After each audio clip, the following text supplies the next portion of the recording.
All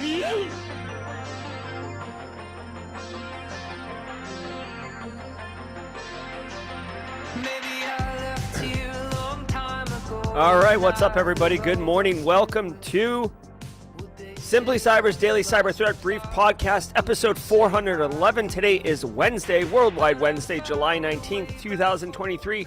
I'm your host, Dr. Gerald Auger, and over the next 45 minutes, me, you, Cat GPT, Terrence Billingsley, not only IT, the left coast, the east coast, international, US-based, Simply Cyber community members coming in from YouTube and LinkedIn. We're all going to be shredding the top cybersecurity news stories of the day, and I'll be giving my expert opinion and analysis on each of those stories on what it means to you as a practitioner. So how can you operationalize it at work this week or strategically this quarter? Or if you're looking to break into the industry, this is going to set you up for success.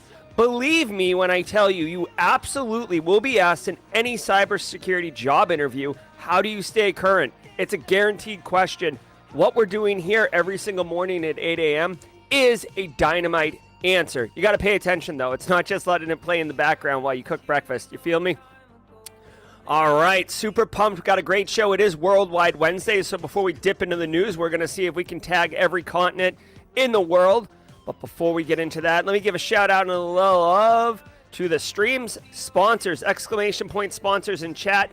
If you want to get their links, it does help if you click on the links in the description below. But let's start off with our good friend Brandon Poole and his team over at Panoptcy Security. Panoptcy Security is a full-service information security services company full of information security seasoned practitioners, and one of the services that I want to tell you about is their Quantified risk assessment. Now, if you don't know what a Quantified risk assessment is, that's fine. I'll explain.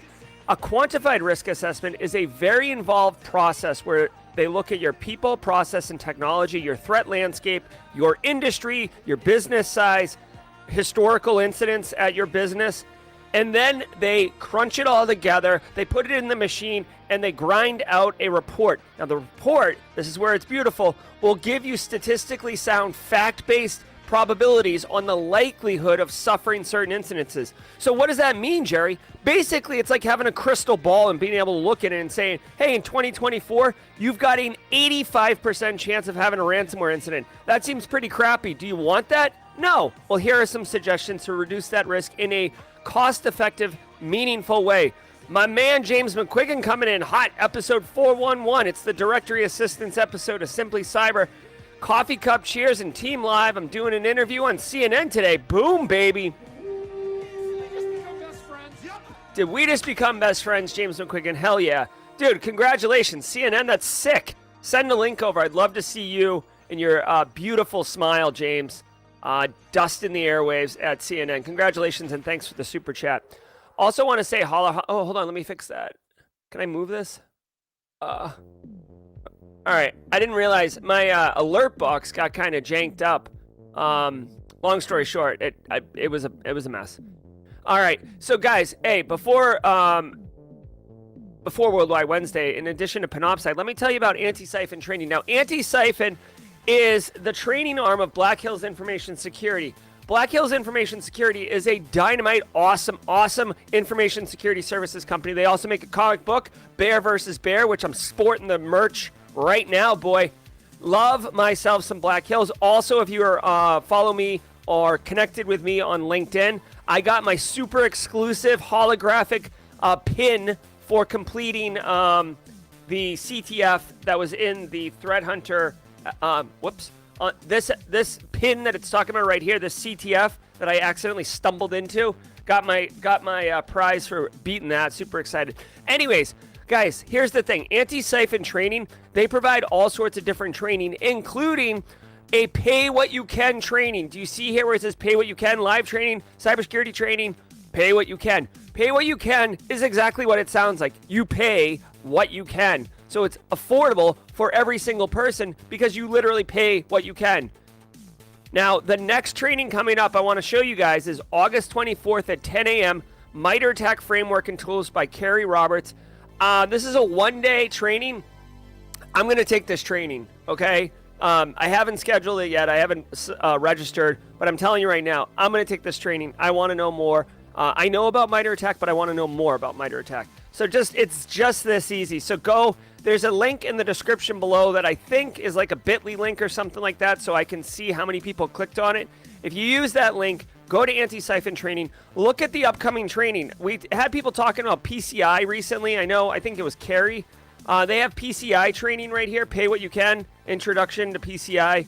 Obviously, John Strand teaches these getting started with in InfoSec, and John Strand is a freaking treasure to our community. Also, keynote speaker at Simply CyberCon, but more about that later today. All right, guys, I want you to sit back and chill, because what we're about to do is Worldwide Wednesday. I'm going to start Daft Punk. We're going to put 2 minutes on the clock. I'm going to get Mod Chat up, because they always have to help me with Worldwide Wednesday. And if you're new here, actually, let me do this.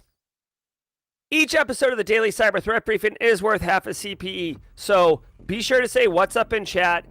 Get credit for that. Take a screen cap if you need to. It's 2.5 a week, 10 a month. Be sure to say what's up. Now, if you don't know what to say, hashtag Team Live. If you're live with us right now, hashtag Team Replay. Replay people get credit for being here as well. If you're usually a 10, but you're quiet in the background and you don't really pop up in chat, say hashtag Passive Observer. Be a friend. Hold on, people. Hold off on the Worldwide Wednesday. I'm not ready yet.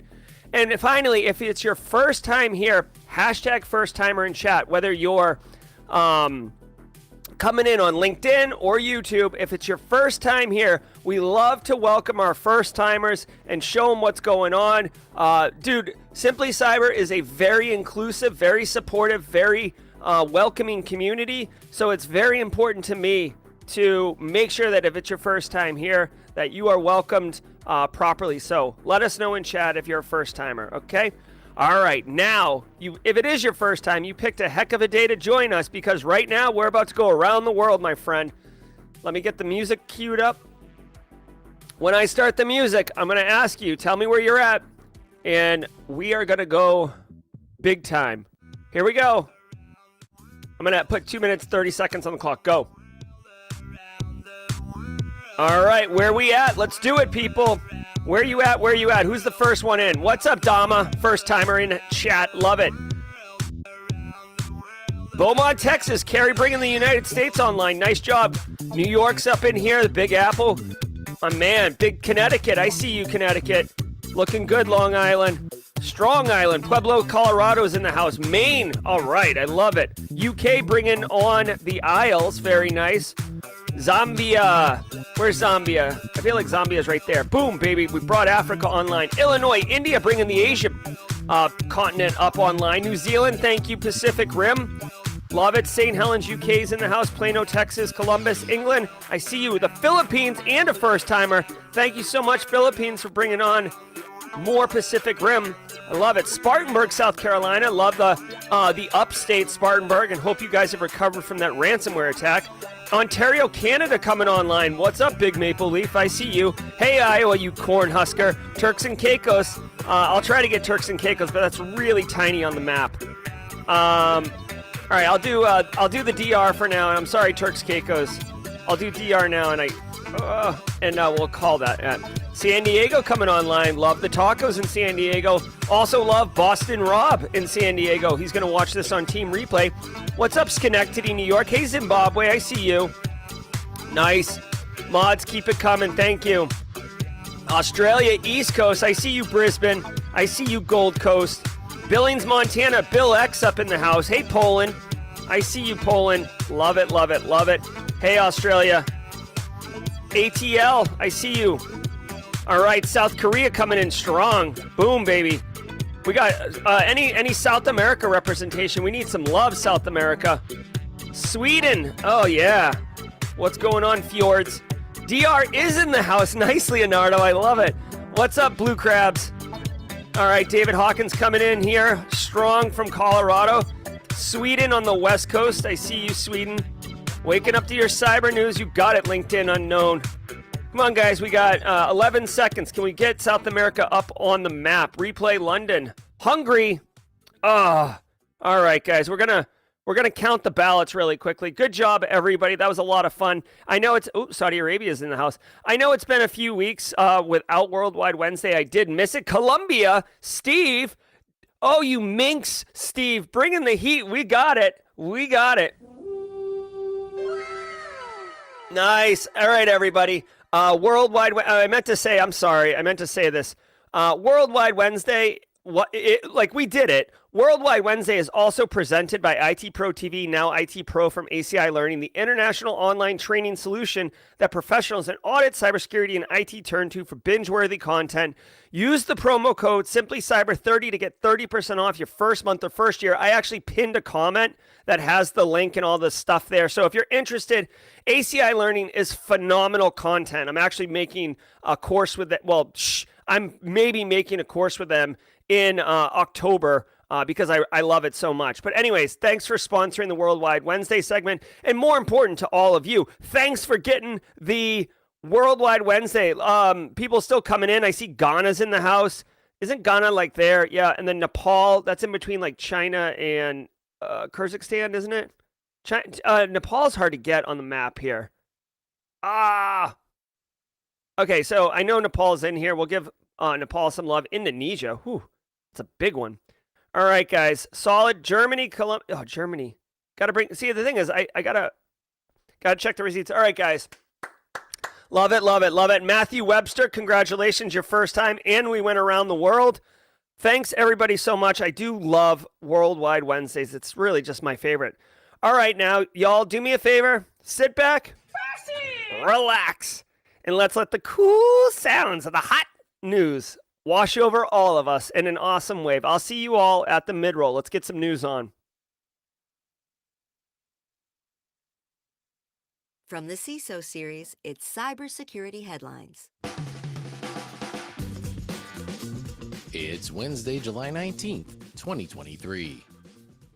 U.S. government launches IoT security labeling program. The Biden administration has launched its long-awaited U.S. Cyber Trust Mark program, which aims to protect Americans from security risks associated with IoT devices.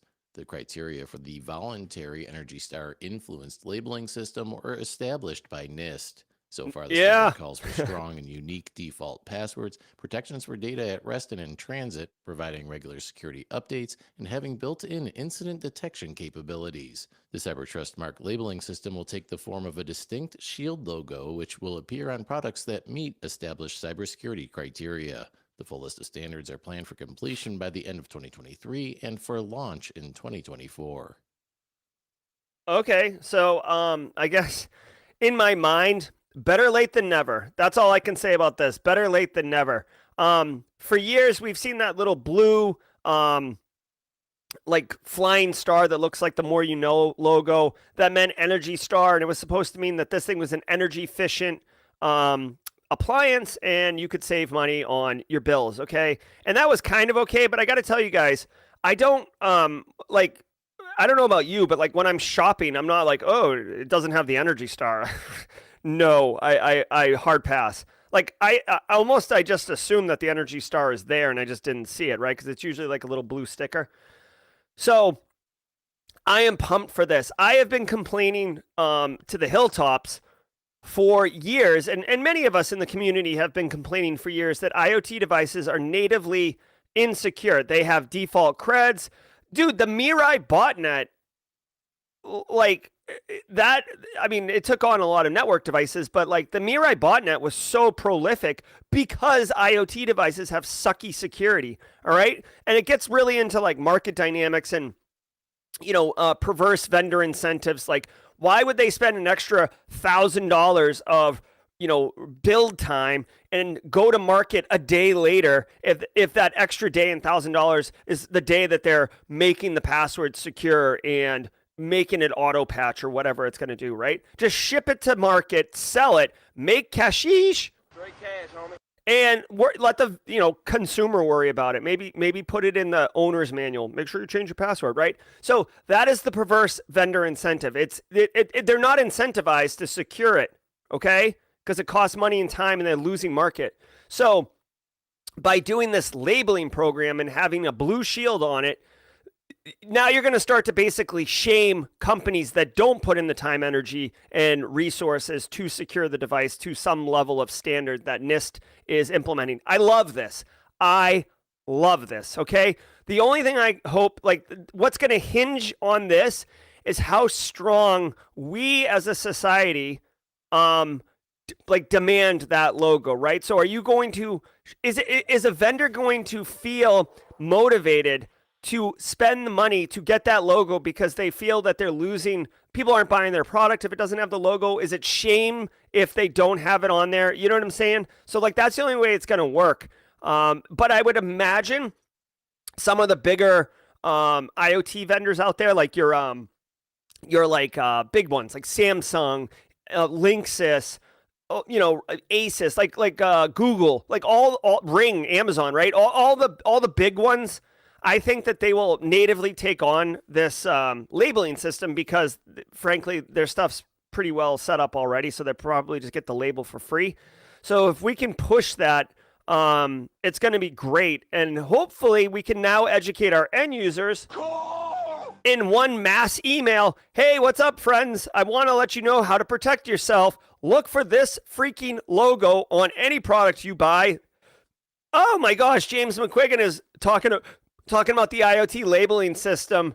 Yeah, James McQuiggan. All right, so first of all, thanks for the super chat, James. Did we just become best friends? Yep. Yeah. I mean, James, if I was going to say something, if I was going to have a hot, spicy take, bro, I would say this is a wonderful, wonderful mechanism. This is a capability that is excellent for our society. The challenge is going to be not the adoption from the vendors, but the demand signal from the consumer base to want this, label. So basically there needs to be a marketing push to normalize that you want this label. Like, we have to not trick them, but we have to strongly encourage the consumer population to seek out and want this label. It's like back in the day. Do you remember, guys, back in the day, like,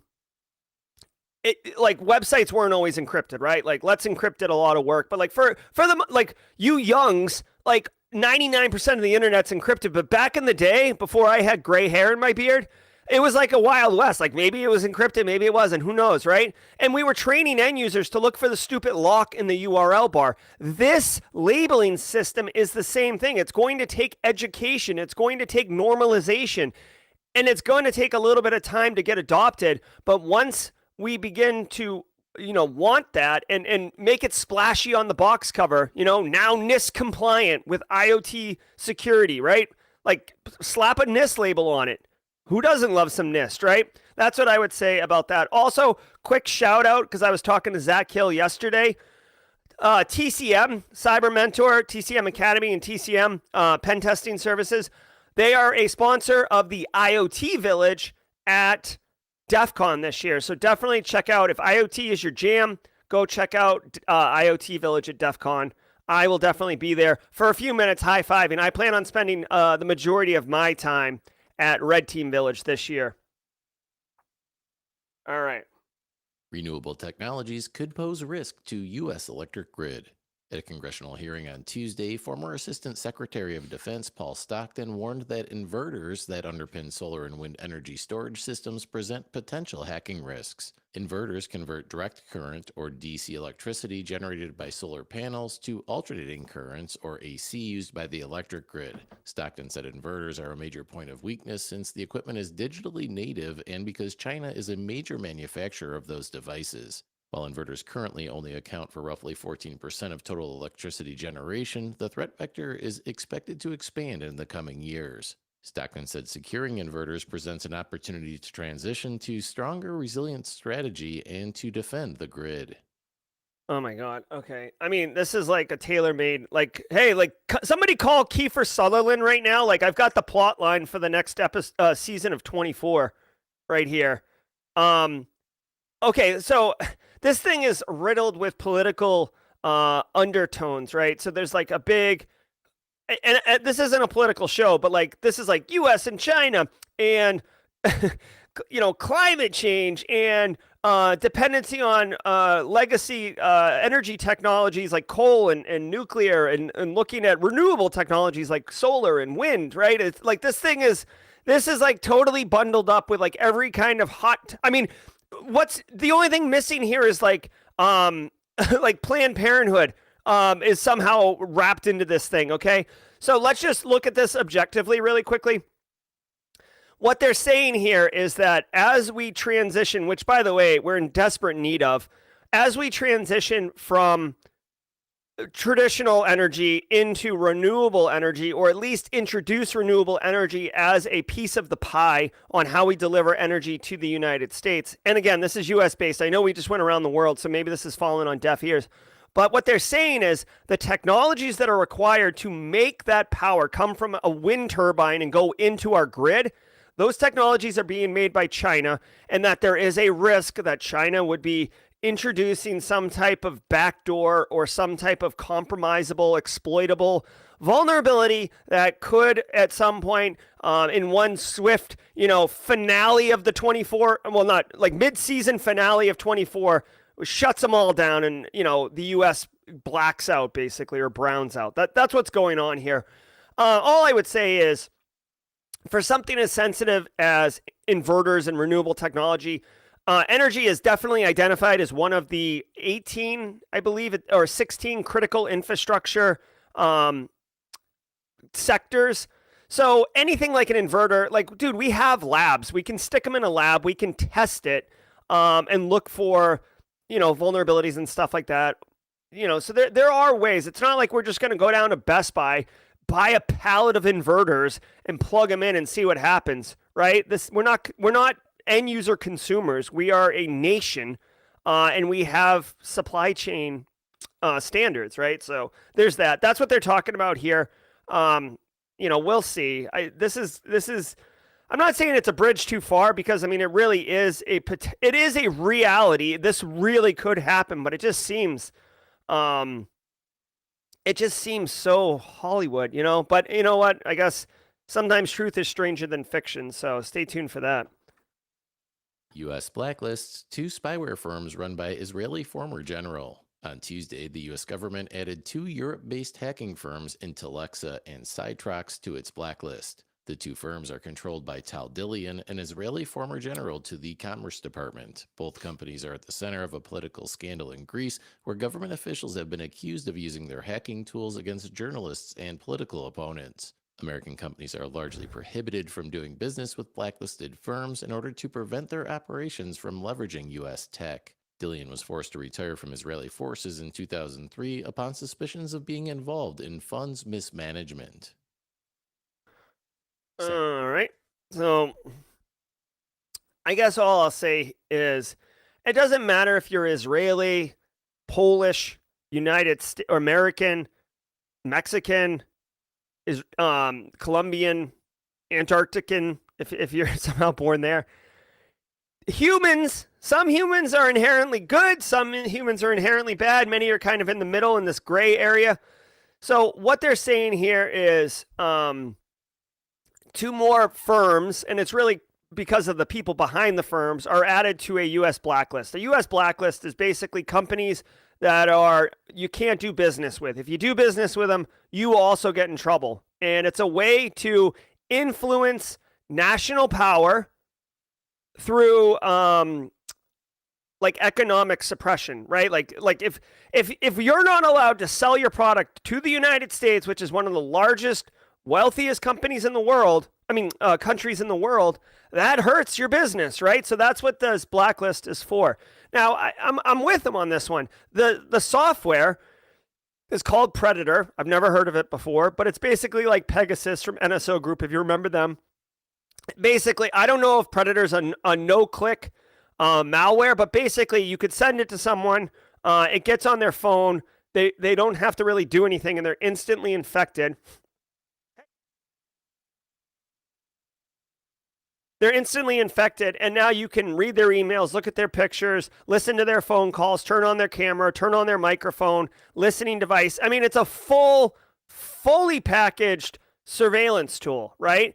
And countries are buying it in order to spy on investigative journalists. We saw it in the Spanish region with Pegasus, with the Catalina, not to be confused with the Catalina wine mixer from Step Brothers, okay? But the Catalinan, like government or political party, something like that. They like political adversaries of the ruling power found it on their phones. So there are multiple use cases. When they make this, they say, you know, hey, this is for law enforcement only. We do vet our clients before we sell it to them. But guess what, guys?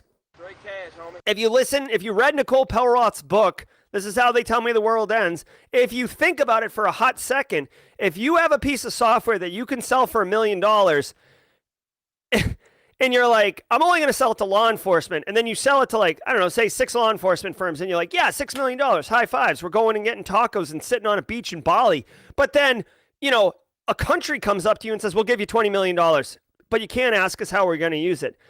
Guess what, y'all? Money is a motivating factor, and the reason you go into business is typically to make money. Yes, there's nonprofits and righteous missions, but let's be real. These 2 European firms out of Hungary and Poland, I think, or Romania, they didn't open these businesses for goodwill. They opened it to get paid, all right? So this technology is out there. Also, as a fun side fact, I guess that's what's going to happen every story today. I'm going to add a little, the more you know, at the end of each story. Israel, small country, they pump out some of the best cybersecurity minds in the world, like consistently, like not most, but a lot of really, really great cyber products. If you were to dig down, it's Israel underneath. Some of the Israeli companies, they don't want you to know it's Israeli because unfortunately there's jerks out there who like somehow discriminate because of that, which I like. But anyways, Israel, small country, huge cyber capability. I love it. Love it, love it, love it. Security firm Sophos impersonated by new ransomware scheme.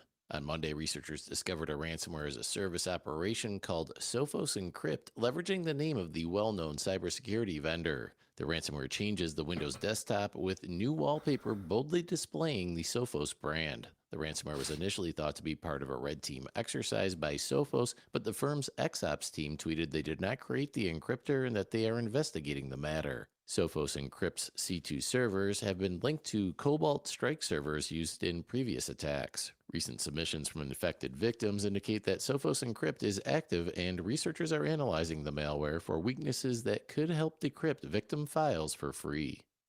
Oh my god. All right, so I don't understand who this threat actor group is.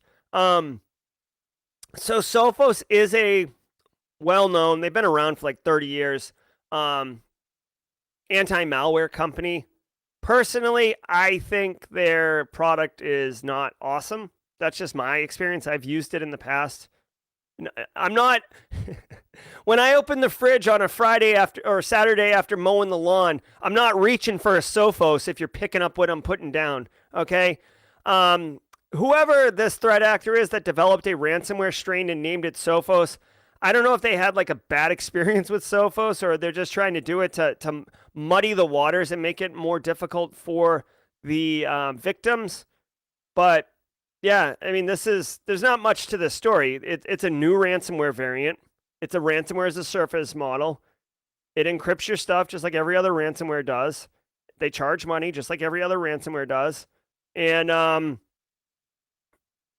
it looks like they're using Jabber for their communication, which I haven't heard of Jabber in a minute. I didn't even know Jabber was still up. And it looks like they're trying to work on a decryptor. Like Sophos is...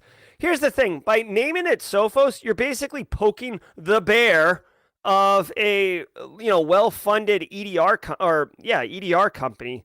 So that they're going to put their resources on this. This is kind of silly. From a objective criminal enterprise perspective, it seems a little silly to, willingly engage a particular company and incentivize them to want to get involved, right? Because Sophos may not have gotten involved with this, but when you drag their name through the mud, they're going to obviously get involved. So that's really interesting. Yeah. And I guess the story, the more you know for this one, if you haven't heard of Jabber or Pigeon, like way back in the day, okay, this is again for the olds. And if you feel me, olds, hashtag preach in chat. Back in the day when AOL Instant Messenger was the rage, like if you wanted to ask a girl for her number, you'd ask her for like her AIM, AIM, her AIM handle, or if you said handle, the date's over. But if you asked her for her AIM username, like that's where it was. And then Jabber / Pigeon, which was the client, was like a forked open source chat thing, right? AIM was like baked into AOL, but Jabber was basically like what Telegram and Signal and iMessage is today, WhatsApp, like those apps, those messaging apps, they didn't exist back in the day. It was like AOL Instant Messenger only, right? And then like if you were hot, if you were dialing into BBSs, you were getting on Jabber. All right, so that's just the more you know for that one. Also, fun fact, if you've ever heard of A/S/L, you know, ICQ, yeah. So ASL, I'm going to type it in chat. Like literally, like the OPSEC is so ridiculous. Back in the day, you would literally say that, ASL, right? Age, sex, location. Who are you? Like, give me your ASL. And like, that was considered totally a normal question that you would answer. Oh my God, taking it back to Cali. Now, a word from our sponsor, OpenVPN. Stephen Haker, Chief Technology Officer at Carteris Collectivus, relies on Cloud Connect's customer support for his remote team. He said, quote, "I have used them about once per month to help with our growing networks, and the service quality is great with quick turnarounds," end quote. Haker appreciates the consistency of the support team and their personalized approach. You can read more by clicking the link in our show notes. All right. I got to tell you, I got a little heavy-handed on the coffee this morning, like the number of scoops. I wasn't counting. This is like mud. Like this is actually too strong for me, which is saying a lot. Woo! That is something. I'm probably not going to sleep for a week. All right, guys. It is the mid-roll. I know we have a couple first-timers here. This has been a pretty typical episode, but something else we do every single day is the mid-roll. Hey, love it. I want to thank you for being here.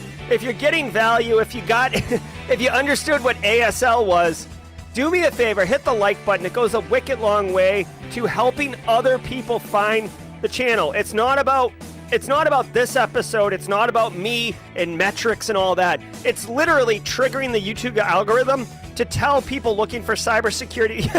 You guys are all doing ASL now in chat. That's wicked funny. Oh, that's so funny. Thank you guys. Hit the like button. It'll help other people, other first timers have their first timer experience, right? I want to thank the stream sponsors, longtime sponsors, guys. For the rest of 2023, these are our sponsors, and I'm so proud to be associated with them. Thank you, Panoptcy Security. Thank you, Antisyphon Training, and thank you, Eric Taylor and Barricade Cyber Solutions. Guys, Barricade Cyber Solutions is dedicated to helping business owners from cyber attacks and recover from the damage done. Cyber attacks can cause massive issues for businesses and send dedicated, hardworking business owners into turmoil. But Barricade Cyber Solutions knows how to mitigate the damage done by cyber incidents. Check them out at barricadecyber.com. Links in the description below. You guys are killing me with the ASL stuff. All right, guys. Simply Cyber Community Challenge. Every single day we do this challenge. We hand the baton to someone else. I believe Priceless Pancake currently has the baton. Jenny Housley, please confirm that. But if Priceless Pancake is in chat, would love to have you hand the baton to somebody else. Simply Cyber Community Challenge. What is it? Whoever has the baton, you go on LinkedIn and you post your cyber story. There have been many people who have already done this, like close to 100. Give your cyber story. Use hashtag Simply Cyber Community Challenge in the post.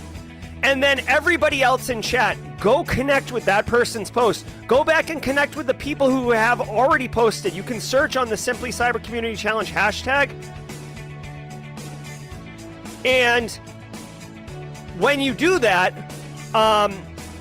you'll build, here's the thing, you will build your own professional network on LinkedIn, and your LinkedIn feed will start becoming very, very enriched with cyber content, with helpful content.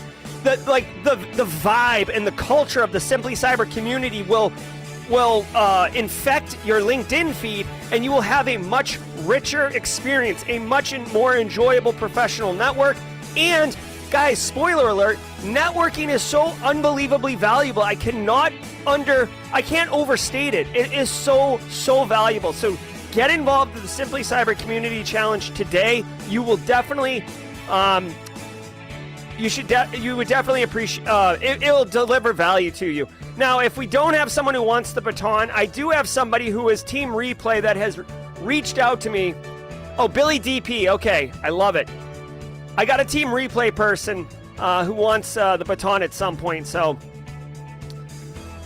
let me know if Billy DP is going to pick up the baton. I want to say thanks again to Priceless Pancake. Come on. And we've already done the activity for today, which is the Worldwide Wednesday, so we're done after that. Jenny, let me know if Billy accepts it, and if not, I got someone for you. All right. Hey, Matthew Ospina, good to see you. All right, let's go back into the news here. VirusTotal data leak affects 5,000 users.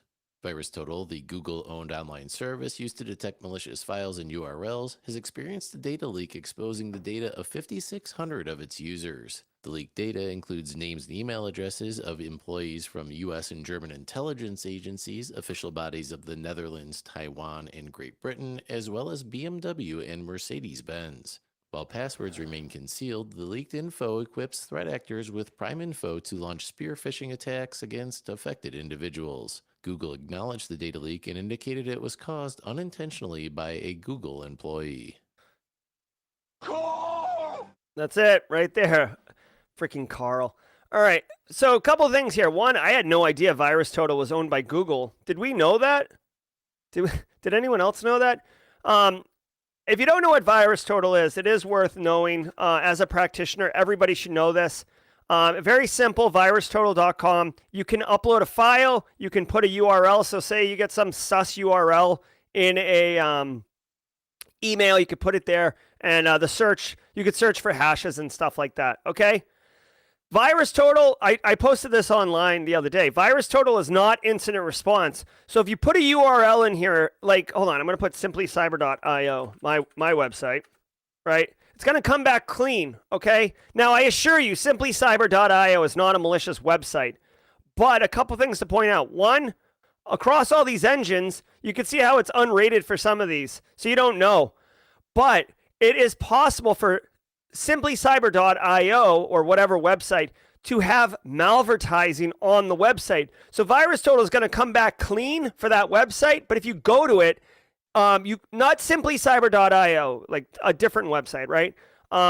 You could get infected, or your browser could get infected if you have like a vulnerable version of Chrome running and you got crypto jacked up in there. So VirusTotal is just one tool in the toolbox. It is not your end-all be-all, but it is wicked valuable as a quick little check, and everybody knows about it. Okay, so what they're saying in the story here is that it's free. Here's the thing. VirusTotal is free to use, but if I upload a file here, it almost becomes like public. So if I'm a donkey, right? Here we go.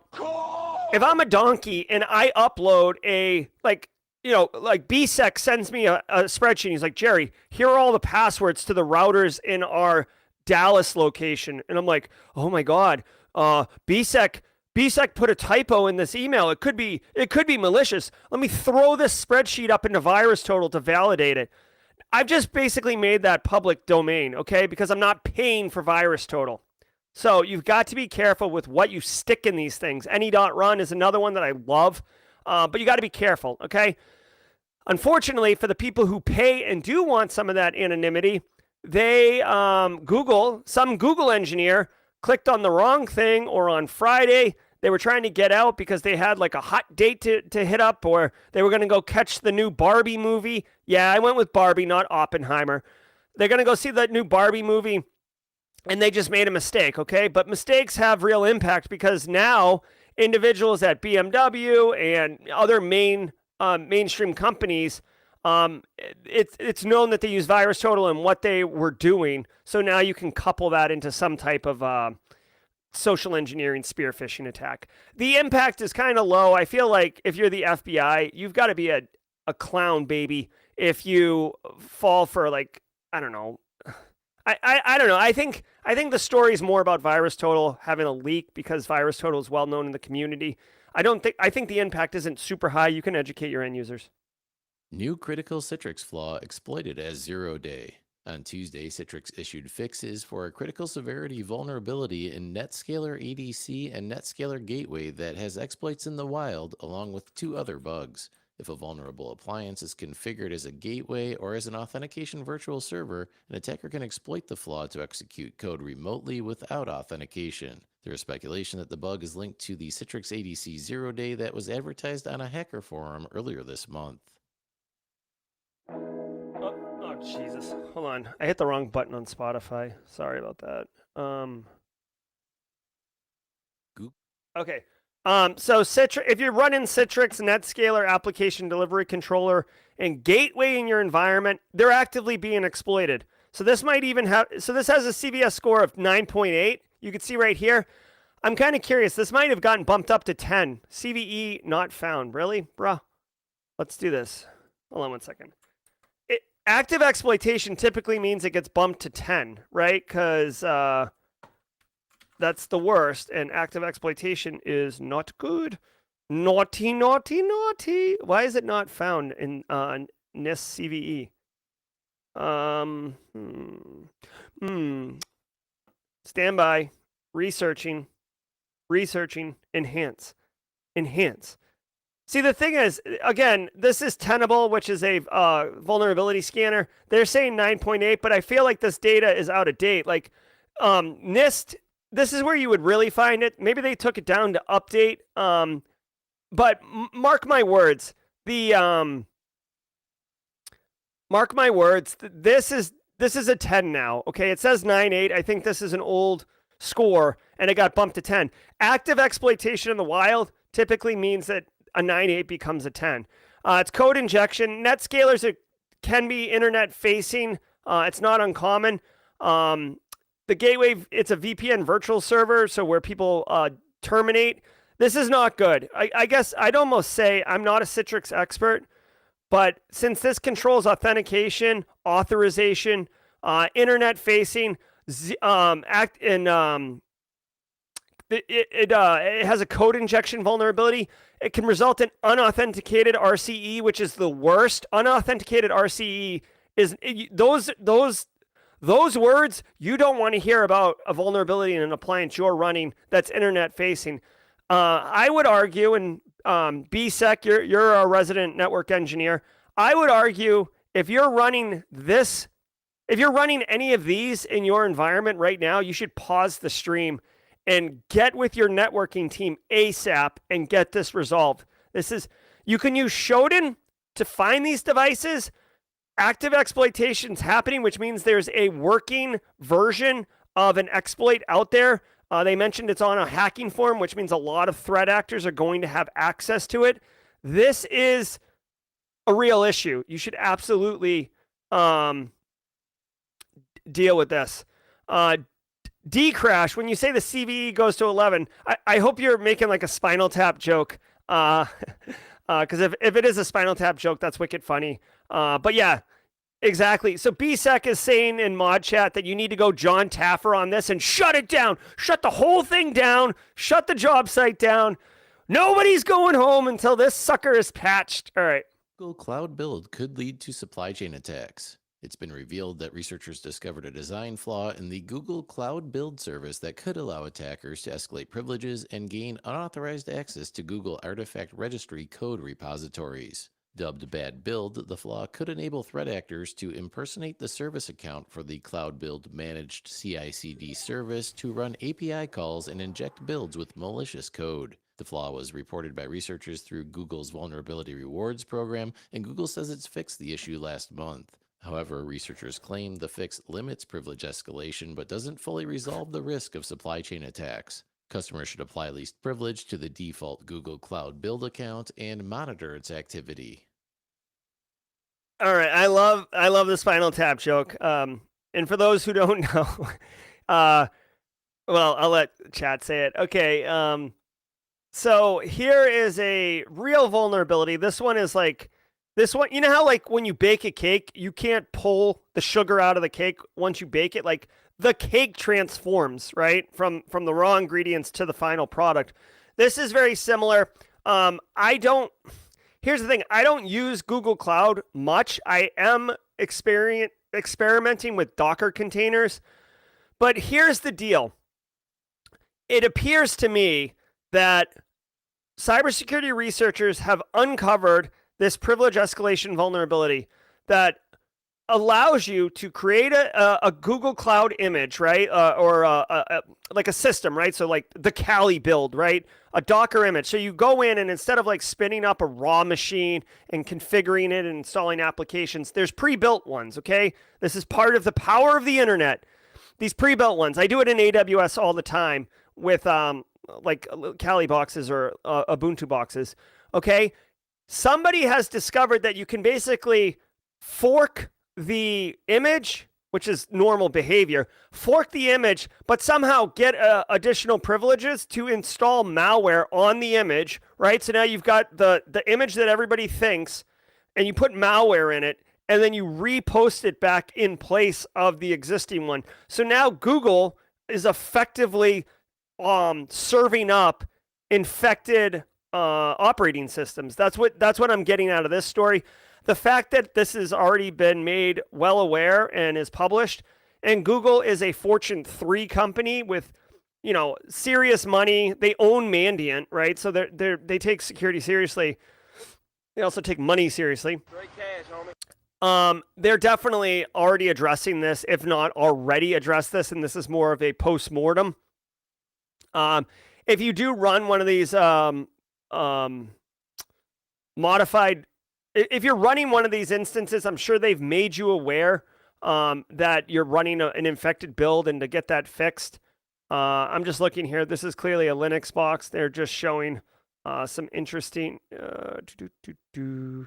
There's nothing really interesting in there. So anyways, if you're running Google Cloud Create, be aware of this. That's all there is to it. Okay, not much there. Hacker gets infected by their own info stealer. Yes. Since 2020, Yes. a hacker known as Citrix has built up a reputation of using an info stealer to hack credentials from organizations and selling them on Russian-language dark web forums. However, Citrix apparently slipped up and accidentally infected his own computer with the malware and then sold off his own data along with a cache of other stolen data to security researchers at Hudson Rock. Hudson Rock's dark web monitoring API detected the stolen data, which featured a single individual appearing to be an employee at nearly 300 different companies. The researchers found that Citrix used his personal computer to orchestrate all of the hacking incidents using creds stored in his web browsers. The team at Hudson Rock was quickly able to ascertain the threat actor's identity, address, and phone number and have turned that info over to law enforcement. Oh my God. Oh my God. Are you joking me? Oh my God. Do we have that? You are so dumb. You are really dumb. Oh my God. Wow. Wow. I mean, a part of me feels bad for this dude. Guys, here's the thing. There's a term called hacking naked, okay? Hacking naked is where you you run like bare. You're not running in a VM. You don't have any security technologies implemented. You're hacking naked, okay? Dude, this guy, there's an entire market ecosystem on the dark web for initial access. They're called initial access brokers, right? So this guy, I guess he was prolific. He would get creds, right? He'd fish people, get creds, and then sell the creds because he's not going to go in and ransomware a business, but he'll get all the access and do it. apparently he had workflows and automations, and I'm not saying he got lazy, but dude, when you're just harvesting tons of data and you accidentally collect your own data, you know, it's easy to miss it, right? He obviously wasn't doing QC on his data sets. He was obviously not running basic like best practices cyber hygiene for running malware, but because he was running it on his bare metal machine, and then he sold his own data. Dude, when this guy got caught, when the police came to his house, I assume he got arrested, right? Did they say he got arrested? Hold on. It doesn't say arrested in the story, but for the sake of my point, we'll just say it. It looks like law enforcement has been made aware. All right, so, I mean, the law enforcement hasn't gotten to this guy yet, but they know his address, his home, phone number. They know exactly who he is. Dude, when La Citrix reads this story, or when the police get to his house, he's going to be like, how did you find me? How is this possible? And unfortunately, homeboy narked himself out. So wow. This is like, damn, dude, this is a story. I feel like this is going to become not one of those wives' tales, but like, this is one of the ones that like cyber criminals tell around campfire, like ghost stories. Like, oh, remember, like, gather around, children. Let me tell you about La Citrix. And when he sold his own data, oh man, what a story! And that does it for today's cybersecurity headline. Oh, what a banger of a way to finish the CISO series podcast today. Very nice. All right, I got a couple minutes. Let me give a shout out here really quickly. I got to take the puppies to a vet appointment for 9:30 a.m., which is in 37 minutes. So I'll give 7 minutes, and then I'm going to boogie out of here with my 2 dogs and do what I do. Guys, really quickly before you go, if you were here for the news only, if you were here for the 411, episode 411, tomorrow at 4:30 p.m. Eastern Time, IPSEC, really well-known hacker, content creator, educator. He works over at Hack the Box. He's been there for years. He makes wonderful walkthrough content. If you're new to the industry and you want to be a pen tester, he's an excellent place to go and begin getting educated. He's going to be my guest tomorrow. I'm very excited and very grateful that IPSEC was willing to give our Simply Cyber community time on his calendar to come speak to us and share his experiences and knowledge. I want to remind everybody, you can do ! Telegram in chat. I have created a Simply Cyber Telegram channel, so if you'd like to stay up to date on cyber news and you're a big-time Telegram user, go check out the Telegram channel, Simply Cyber Official, over on Telegram. It's got Nahamasek, TCM, NIST, CISA, Black Hills, Eric Capuano. My stuff's in there. It's good times, you know? I use Telegram. That's why I created the channel. It's partly for me as well. Guys, if you were here just for the news, thank you very much. I appreciate all of you, and I look forward to seeing you tomorrow morning at 8 a.m. Eastern Time for episode 412 of the Simply Cyber Daily Cyber Threat Briefing podcast. Also, shout out and congratulations to James McQuiggan in chat for being interviewed on CNN. That's a freaking awesome accomplishment. Talk about achievement unlock. All right, so now we're going to transition until I create the new YouTube channel. I'm going to be creating a new one in September. But until I create that channel, we're going to do the jaw jacking right here. So let's do this. All right, now we're in the SC Cafe doing some jaw jacking. Let's rock and roll. All right, gonna take some questions from chat. My good friend and great mod Jenny Housley has queued up some questions, so let's see what's up. Sean Bonner, I just started my job in the industry as an InfoSec risk and compliance analyst. Wish me luck. Hell yes, Sean. Wish you luck. You don't need luck, Sean. You got this. You're going to straight crush it like a boss. Love it. Congratulations. You rebel scum got my second round cyber interview today. This will be my first cybersecurity experience. Dude, are we as a community not crushing it? We are absolutely crushing it. You rebel scum Go crush that second interview. Super pumped for you. Reminder to you and everybody else in chat, I have multiple videos on the channel, on Simply Cyber YouTube channel, on how to crush interviews, okay? Please use these resources. I got a great one that just came out a few weeks ago on how to use ChatGPT to crush your interview. Use them, please. That's why they're there. Paul Dent, my man Paul Dent, found us on a World of Haiku stream, and now Paul Dent's all up in Simply Cyber. I love it, Paul. Thanks for being here. Paul says he started his ISC squared cybersecurity course and practice and try hack me. I want this so bad. What more can I do? Paul, you're doing it, dude. Come to the Simply Cyber threat briefings. That's valuable. Do these courses. Do try hack me. It sounds like you want to, if you're doing try hack me, maybe you want to be a pen tester. Go check out TCM Academy's PNPT training path if you want, Paul. And I don't know if you guys know this, but I got to come up with a better URL for this. But if you want, here's my link tree. All the links to all of these things are on my link tree, right? So you can go right there. Here, I'm going to put this on the screen. That right there. Find that link in the chat and go there, and you'll see everything's there. It's like my one-stop shop. Excuse me. All right. Jesse, Michigan. Really enjoyed World of Haiku. Can't wait to continue playing. I wish there was more education in this format. I know, Jesse. It's really, really good. Emilio Garcia says, passed the ISC squared certified in cyber CC yesterday. It was free. It took it to stay sharp for technical interviews. Some different questions in Sec Plus, but similar. All right. First of all, congratulations, Emilio, for crushing that. Second of all, thanks for the intel on what it's like. And third, it's free, so that's pretty dope. Go check that out, y'all. Sean says, how do you suggest I prepare for an interview with directors of IT and HR? It's not technical. Well, so Sean, two things. One, on the Simply Cyber channel, there is a video. Here, I'm just going to pull it up. I'm going to drop this in chat, but check this out. You guys get to see my YouTube history here, things I look at. Let me see. Playlists. ChatGPT. Check this out. Here's what I would do. This video right here.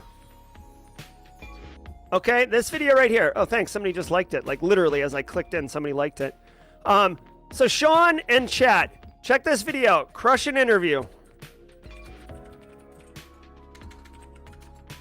Okay, this is a link to a video I made on how to crush your job interview using ChatGPT. Now, here's the value. Sean, you can say, hey, ChatGPT, you're the director of IT or you're the HR director. I'm interviewing for this job. What are some non-technical interview questions I could expect to be asked? Like, that is power right there. And then you'll see the questions, you'll know what the answers are, and then you can be way more confident going in, okay? Yeah, Nick Barker, I do have a video for everything. I love it. Carrie's asking, this song is putting me to bed, man. Carrie says, I'm into the Google Cyber Cert, on to the second class. When I get done, will this help? Yeah, I mean, the Google Cyber... So here's the thing with the Google Cyber Cert. I know a couple people who are doing them. I haven't evaluated the content there.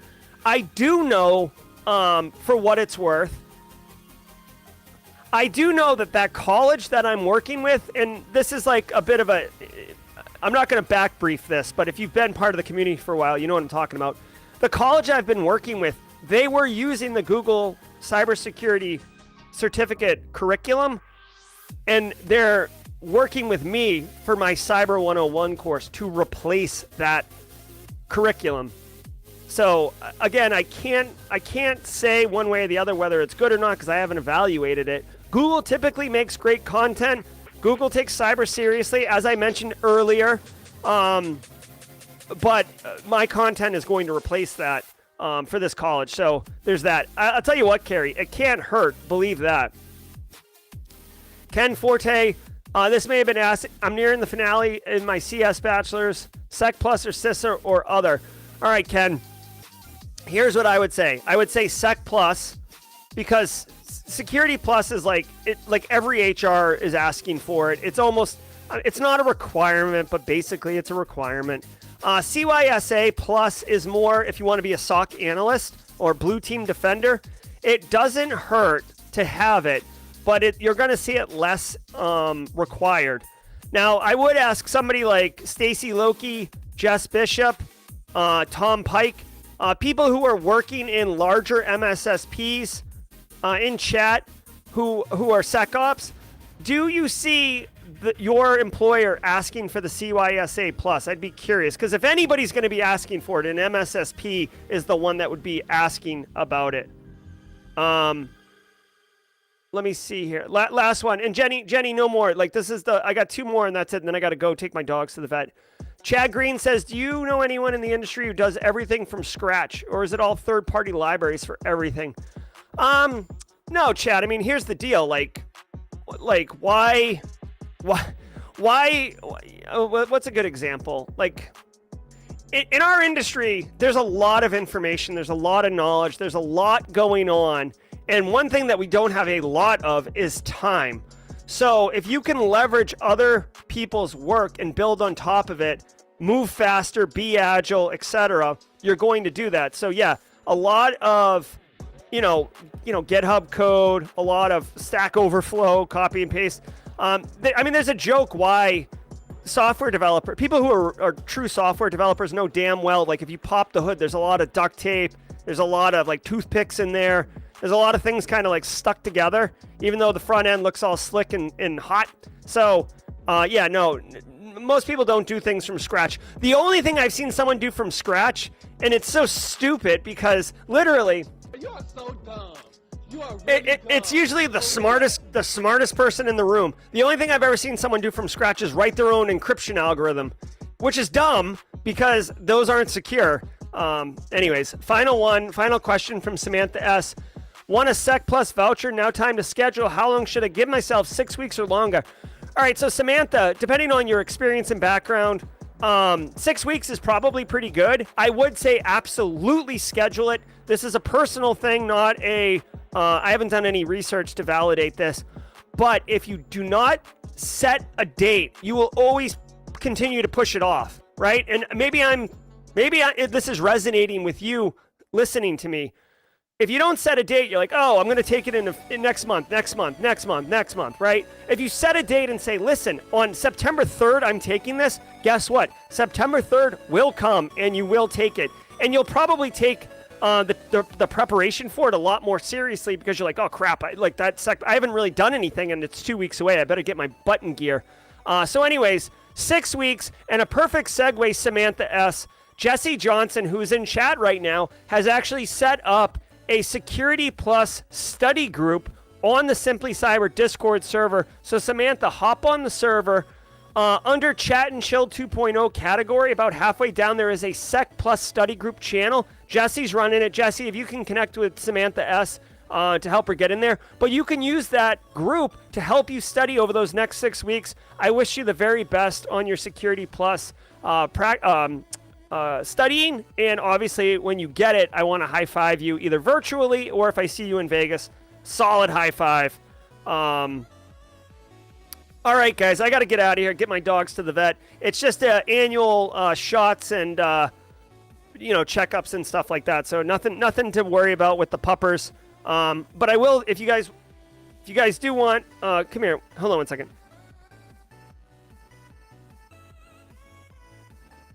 Oh, well, I was going to have the dogs come over and show you them on stream, but they're just laying on the floor. And I could be on fire right now, and they probably wouldn't move. They're just, like, laying there. All right. So here we go. Guys, be good. Thank you all so very much. Episode 411 of the Simply Cyber Daily Cyber Threat Briefing. No blog posts today. You guys have been coming correct, so and I just don't have the time for it. So thank you, everybody. Be good. Have a wonderful Wednesday. Great job on Worldwide Wednesday. Until next time, stay secure. Buddy, I hope you enjoyed that content. Keep the cybersecurity train going by connecting with the other Simply Cyber community resources. We have the Discord server that's lively and always keeps the conversation going. You can connect with me directly on LinkedIn. And also every single weekday morning on the Simply Cyber channel, we're doing live daily cyber threat briefings, 8 a.m. Eastern Time, as well as Thursday at 4:30 p.m. We're doing live stream interviews with industry experts, and we produce videos that we push out every Wednesday morning. I'm Jerry from Simply Cyber. I hope you enjoyed the content, and we'll see you in the next one.